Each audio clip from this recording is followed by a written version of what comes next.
एकजुट होकर रहना हमको दिखाया है और हम इस एरिया में जिस तरीके से एकजुट रहकर ही हमारा गुजारा है महाराज साहब, मैं हमारे लाडले आपके सारे इलाके के एमपी महाराज बाबा बालकनाथ जी, जिनकी आप काफी देर से इंतजार कर रहे थे, और मैं इनको बहुत बहुत धन्यवाद देता हूं कि जिन्होंने इतना समय हमारा निकाल कर इस छोटे से गांव में, मैंने आगे भी इनको निवेदन किया है कि कभी भी इस छोटे से गांव की कृपा आपके हमारे ऊपर होनी चाहिए। मैं आपको सभी को धन्यवाद देता हूं और महाराज जी से निवेदन करता हूं कि जो शब्द कह के हमको आशीर्वाद दें और यहाँ ही बसते रहे, हमको ऐसा आशीर्वाद दें इस इलाके को दुनिया याद रखे और महाराज साहब महंत जी को भी याद रखे। बाबा बालकनाथ जी की बोलिए, भगवान भागीरथ जी महाराज की। भाई ठाडा रुका लगाओ, जोर का अंगा लगाओ और आपकी जयकारा का घोष पूरे आसपास के 50-60 किलोमीटर तक गूंजना चाहिए। उसी में एकजुटता का प्रमाण मिलता है। बोलिए भागीरथ जी महाराज की, भारत माता की, भारत माता की, सनातन धर्म की, सनातन धर्म की। आज के इस सुंदर मंदिर प्रांगण में मूर्ति प्राण प्रतिष्ठा के इस कार्यक्रम में उपस्थित हमारे बीच में मेरे सहयोगी के रूप में, मेरे नाम राशि के रूप में, हम दोनों का कार्य भी एक है, हमारा नाम भी एक है और हमारा उद्देश्य भी एक ही है। ऐसे हमारे बालकनाथ जी महाराज, उपस्थित श्री लालगिरी जी महाराज, रविगिरी जी महाराज, हमारे बीच में हमारे संघ के सहकारवा श्री कैलाश जी, कल्ला जी, नरेंद्र जी, सूर्य प्रकाश जी भी उपस्थित हैं, जो कि संघ के हमारे प्रचारक हैं, और सूर्य इंद्र सिंह जी पाटा, जो कि हमारे भारतीय जनता पार्टी के पूर्व में जिला अध्यक्ष रहे हैं, और बहन जी निशा सैनी जी, जो कि नूह से चलकर यहाँ पर पहुंची। इनका मैं विशेष रूप से स्वागत अभिनंदन करता हूँ आप सबकी ओर से, और आप सबसे भी निवेदन करता हूँ कि हम इनका स्वागत करें। सुदेश जी खामरा जी, हमारे ओबीसी मोर्चा के जिला अध्यक्ष हैं। रमन गुलाटी जी, जो कि हमारे पूर्व चेयरमैन जी हैं, और उपस्थित मंचासीन सभी हमारे मंचासीन सभी अतिथिगण, और विशेष रूप से मंच पर विराजमान हमारे बस्सू राम जी, जिनके संकल्प के साथ में, जिनकी इच्छा के साथ में हम सब लोग यहाँ पर आज एकत्रित हुए हैं। असल में आज तो सब कुछ देन इन्हीं की है। इन्हीं के संकल्प के साथ में इन्होंने जो समाज के लिए जो अपना त्याग किया है, उसी के भाव से हम देखते हैं कि यहाँ पर सैकड़ों की संख्या में लोग एकत्रित हुए हैं। तो मैं तो मानता हूँ कि स्वयं भागीरथ के स्वरूप इनके अंदर आए हैं और आप सबको एकजुटता करने के लिए इन्होंने ये कार्य किया है। ऐसे हमारे श्री राम बस्सी जी को मैं प्रणाम भी करता हूँ, इनका साधुवाद भी करता हूँ, और इनके अच्छे स्वास्थ्य की भगवान से कामना भी करता हूँ। बंधुओं, आप सब लोग उपस्थित हैं और आप सब लोगों ने बहुत ही अच्छा नेक कार्य यहाँ पर इस रामगढ़ के क्षेत्र में अपने इस गांव के अंदर भगवान की स्थापना कर किया है। आप उस वंश से आते हो जिस वंश से भगवान भागीरथ जी ने एक जन्म नहीं, 2 जन्म नहीं, कईयों जन्म तक तपस्या कर और भगवान की आराधना कर भगवान को प्रसन्न कर और भगवान की जटाओं से गंगा का पदार्पण इस भूधरा पर किया। वो गंगा में खुद पानी पीने के लिए, खुद स्नान करने के लिए, खुद के पाप धोने के लिए नहीं किया उन्होंने। तब उन्होंने पूरे इस मानव जाति के कल्याण के लिए ये तपस्या साधना की, पूरी मानव जाति के पाप के नाश के लिए तप साधना की और गंगा को धरती पर लेकर आए। मैं तो आपसे यही कहना चाहता हूं कि आप भागीरथ जी के वंशज हो। उन्होंने पाप के नाश के लिए गंगा को धरती पर लेकर आए हैं, लेकिन आपको पापियों से डरने की जरूरत नहीं है। आपको पापियों से कभी घबराने की जरूरत नहीं है। जो आज इस धरती पर जो पापी घूमते हैं, उन पापियों से आपको डरने की जरूरत नहीं है। आप अपने गौरव को याद करो, आप अपने वंश को याद करो, आप अपनी परंपरा को याद करो कि आप कहां से आते हो, किस परंपरा से आते हो, किस सनातन धर्म से आते हो। जिन महान ऋषि मुनियों ने तब साधना कर गंगा को धरती पर लाया दुनिया के पाप मिटाने को, उस परंपरा से आप लोग जुड़ते हो, उस वंश से आप जुड़ते हो, लेकिन आप पापियों से क्यों डरते हो? हम तो पापियों का नाश करते हैं, हम तो पापियों को कल्याण करते हैं, उनको मोक्ष दान देकर। इसलिए आपको कभी भी घबराने की जरूरत नहीं है। बस केवल स्मरण करना है, अपने आप को पहचानना है कि मैं कौन हूं और मैं क्या कर सकता हूं, और एक हाथ से हाथ पकड़ एक दूसरे का साथ से साथ निभाकर एकजुटता के साथ में इन पापियों का नाश करना है, इन अधर्मियों का नाश करना है, और अपने स्थान पर, अपने इस भारतवर्ष के अंदर सनातन धर्म की स्थापना के साथ में मानवता की स्थापना करनी है। हमारा मूल धर्म है मानवता। भगवान ने हमें मनुष्य बनाया है। करोड़ों की संख्या में जीव जंतु हैं, करोड़ों जोनियां हैं। कोई कीड़ा है, कोई मकोड़ा है, कोई बिल्ली है, कोई गाय है, कोई पक्षी है, कोई जानवर, अनेकों प्रकार के जानवर हैं। उनमें भी आत्मा बसती है, वो भी भोजन खाते हैं, उनकी भी जीवन, जिस प्रकार से उनका भी जीवन आगे बढ़ता है, वही प्रक्रिया एक मनुष्य की, वही जानवर की है, वही पशु पक्षी की है। लेकिन हमको मनुष्य क्यों बनाया भगवान ने, इस पे विचार करने की आवश्यकता है। और मनुष्य बनाकर हमें सनातन धर्म में जन्म क्यों दिया, इस पर और महत्वपूर्ण विचार करने की आवश्यकता है। भगवान श्री कृष्ण ने गीता में साफ शब्दों में कहा है अर्जुन को कि मैंने तुझे मनुष्य इसलिए बनाया है कि तू प्रकृति को लेकर आगे बढ़ेगा, मानवता को लेकर आगे बढ़ेगा, मानवता को स्थापित करेगा, अधर्मियों का नाश करेगा। इस भाव से मैंने तुझे मनुष्य का जन्म दिया है, मनुष्य का स्वरूप दिया है। नहीं तो मैं तुझे सांप भी बना सकता था, मैं तुझे कुत्ता भी बना सकता था, मैं तुझे बिल्ली भी बना सकता था, मैं तुझे पक्षी भी बना सकता था, लेकिन मैंने तुझे मनुष्य बनाया है। और मनुष्य बनाने का और मनुष्य में जोनी में जन्म लेने का एकमात्र कारण है मानवता के लिए कार्य करना, प्रकृति के लिए कार्य करना। और उस मानवता के कार्य के अंदर कोई भी रास्ते में आता है, चाहे वो मनुष्य हो, चाहे वो जानवर हो, चाहे कोई भी हो, हमें उसका संहार करना होगा, क्योंकि हमें मानवता की स्थापना करनी होती है। और मानवता का परम धर्म है, परम कर्तव्य है सबको समान रूप से मानवता के अंदर स्थान देना, सबके कल्याण की कामना करना, एक सामाजिक रूप से सामाजिक व्यवस्था को लेकर आगे बढ़ना, ये मानवता का मूल कर्म है, मूल धर्म है, मूल कर्तव्य है। उस पर रहकर हमें अपने जीवन को आगे बढ़ाना है और प्रकृति को साथ लेकर चलना, क्योंकि हम एक केवल प्रकृति का अंश मात्र है। और भगवान ने अपने स्वरूप को मानव के, मनुष्य के रूप में यहाँ पर धरती के ऊपर जन्म दिया है। भगवान ने खुद अपने अंदर, हमारे अंदर अपना स्वरूप स्थापित कर खुद का स्वरूप मानकर भगवान ने हमको मनुष्य बनाया है कि हम प्रकृति को लेकर आगे बढ़ेंगे। हमारी प्रत्येक योजना, हमारा प्रत्येक विकास, चाहे वो हमारे विकास का कार्य हो, चाहे हमारे टेक्नोलॉजी के माध्यम से कोई योजना का कार्य हो, चाहे शोध का कार्य हो, हर कार्य के अंदर, चाहे हमारी मानव रचना की बात हो, चाहे हमारे समाज रचना की बात हो, हर कार्य के अंदर हमें प्रकृति को साथ जोड़कर चलना है। आप सब देखते होंगे कि हमारी धर्म परंपरा पे सनातन धर्म एक ऐसा धर्म है जिसके सभी रीति रिवाजों में बच्चे से पैदा होने से लेकर अंतिम क्रिया तक हर एक रीति रिवाज के अंदर प्रकृति को जोड़ा है, पशु पक्षियों को जोड़ा है, वनस्पतियों को जोड़ा है। उसी परंपरा को हमें अनवरत जारी रखना है और हमें प्रकृति का संरक्षण करना है। इसी भाव के साथ में हम सबको आने वाले जीवन के अंदर अपने जीवन यात्रा को आगे बढ़ाना है।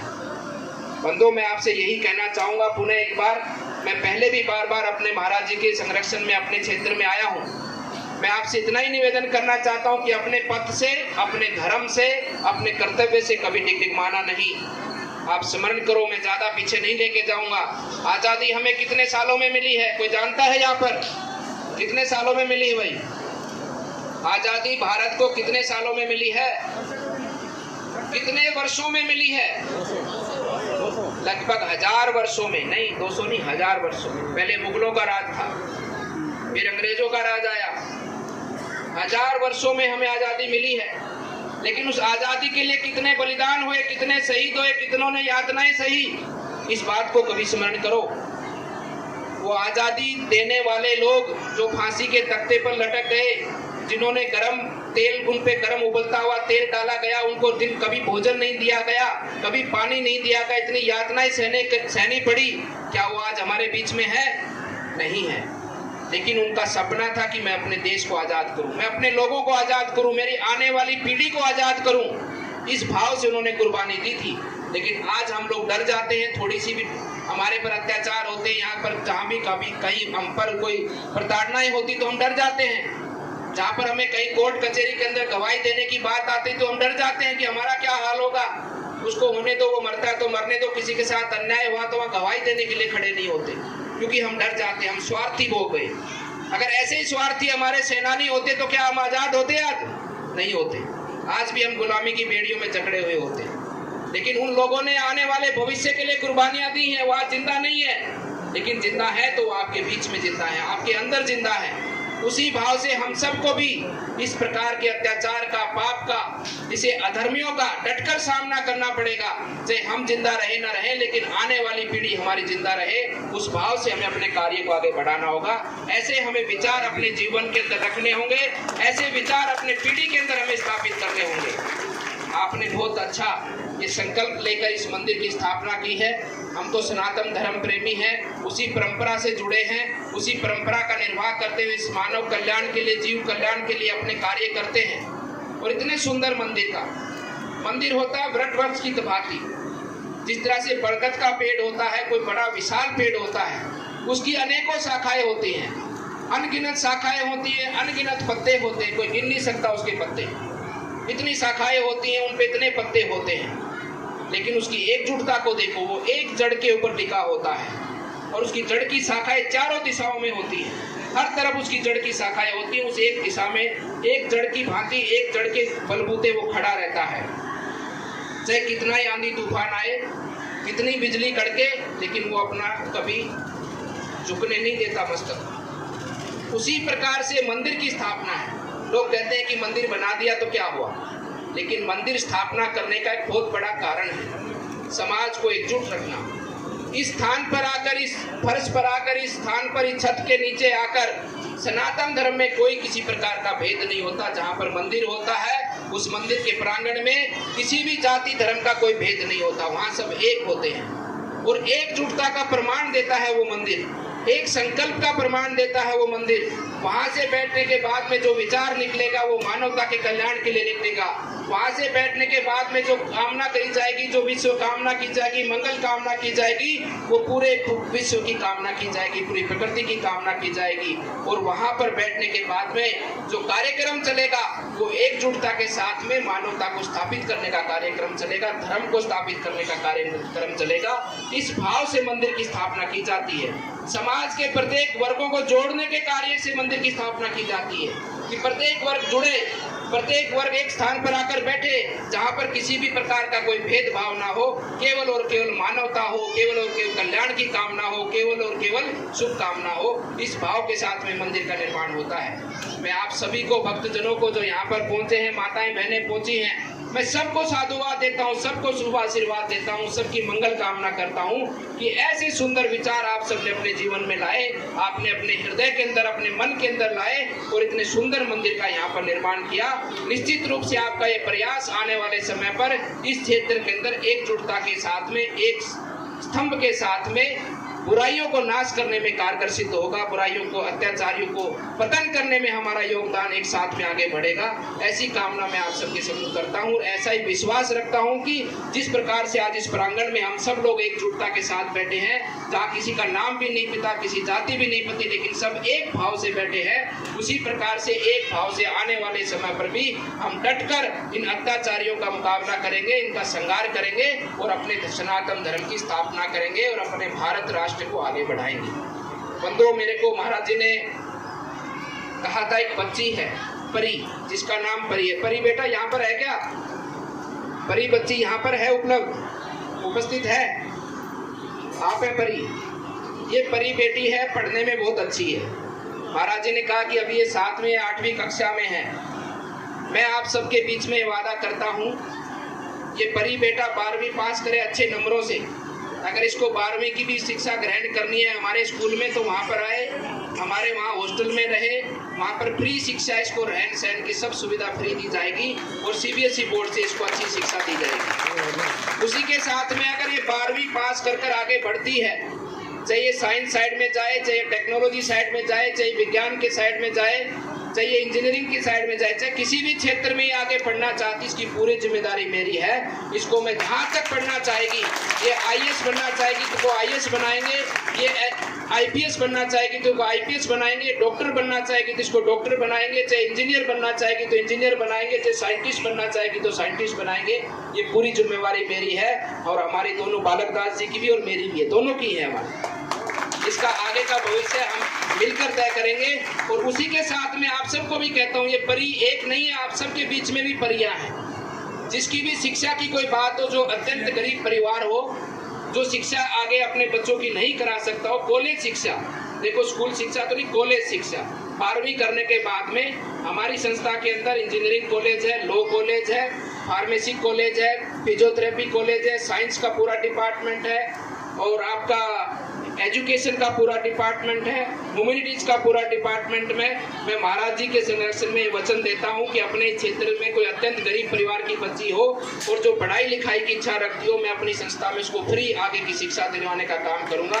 यही वादा मैं आप सबसे बीच में करता हूँ। उसी के साथ में अपने रामगढ़ में जो सामुदायिक भवन और समाज का बनना था, जिसके लिए सांसद निधि से हमने 9 लाख रुपए वहां पर रामगढ़ में दिए हैं। गोविंदगढ़ में जो 9,20,000 और जो गोविंदगढ़ में हमारा एक सामुदायिक भवन बनना है, उसके लिए 6 लाख रुपए हमने सांसद निधि से वहां पर दिए हैं। और महाराज जी के दिशा निर्देश में हमारे 2-3 गांव और भी थे, वहां पर भी हमने विकास कार्य के लिए अपना योगदान दिया है। लेकिन ये तो है सांसद निधि, जो आपकी निधि है और जो मेरी निधि है, मैंने आप सबके सम्मुख इस बच्ची की शिक्षा के लिए और भी समाज की शिक्षाओं के लिए मैंने रखा है। उसी के साथ में इस मंदिर में भी मेरे निजी रूप से स्वामी जी जो आदेश करेंगे, जो योगदान इस मंदिर के व्यवस्थित रखने में, इसको और निर्माण कार्य आगे बढ़ाने में स्वामी जी की ओर से मेरे पास में रहेगा, मैं उसको भी पूरा करने का पूरा काम करूंगा। और अंत में मैं आप सबको पुनः धन्यवाद करता हूं, आप सबका अभिनंदन करता हूं और आप सबको मैं साधुवाद देते अपनी वाणी को विराम देता हूं। सबसे पहले तो स्वामी जी महाराज को, सुदेश खामरा जी को, जिन्होंने इतने संत रूपी, इतने भगवान स्वरूपी लोगों से मुझे मिलने का अवसर दिया, आज यहाँ पर बुलाकर आप सबके मुझे दर्शन करने का सौभाग्य प्राप्त हुआ है। उसके लिए मैं आप सबका धन्यवाद करते हुए आप सबको एक संत होने के नाते सभी समस्त उपस्थित संतों की ओर से और भगवान श्री परशुराम जी की ओर से आपको आशीर्वाद देते हुए अपनी वाणी को विराम देता हूँ। सर्वे भवन्तु सुखिनः, सर्वे सन्तु निरामया, सर्वे भद्राणि पश्यन्तु मा कश्चित् दुःखभाग् भवेत्। आप सब लोग सुखी हो, निरोगी हो और एकजुटता के साथ में अपने सनातन धर्म को और अपने राष्ट्र को आगे ले जाने में कार्य करें। बोलिए भारत माता की। वे दोनों हाथ ऊपर कर जोर ठाडा रुका मारो, दोनों हाथ ऊपर। अभी मत करने, जब मैं बोल लूंगा जब मार लियो, फिर तू बाद में नीचे कर ले। बोलिए भारत माता की, भारत माता की, भारत माता की। बोलो भगवान परशुराम जी की। धन्यवाद।